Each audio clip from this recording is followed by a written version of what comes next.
My name is Gavin Evans, and this is my review of Sex Drive. And we need to bring back raunchy comedies. We don't really get them anymore, and it's a real shame.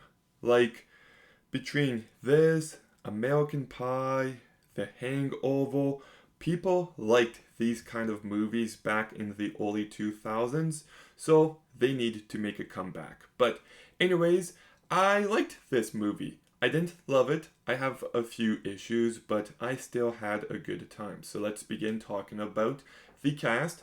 And Josh Zuckerman does a really good job. You can tell his character is pathetic, but he's also likable at the same time, and he's able to showcase that so perfectly.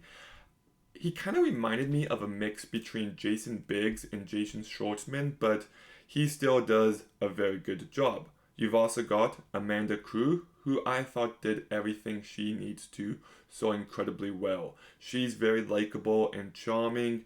And then we've got Clark Duke, who is the more kind of douchebag character, but you still can't help but like him. He's very charismatic, and I like what he brought to this movie. And those three and their chemistry is really well done. You can tell that they have been friends for a long time, and I bought it every time they were on screen. But in the supporting cast, we've got James Marsden, who is such a great comedic actor.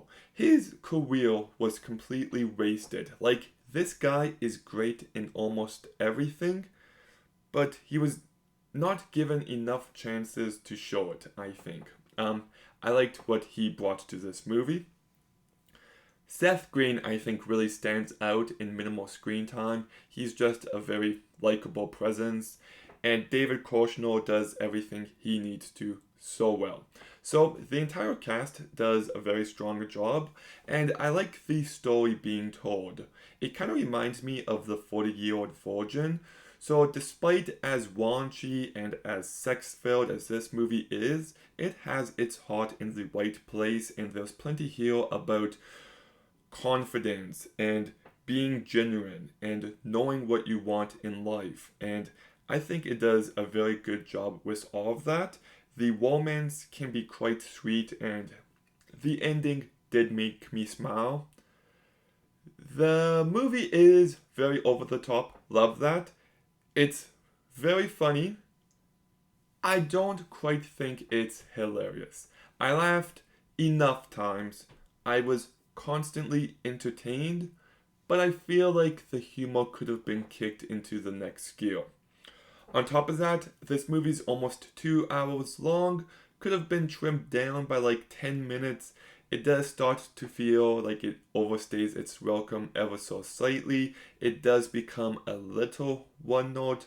So trim it down, tighten it up, and the ending of this movie is quite messy. I was still entertained.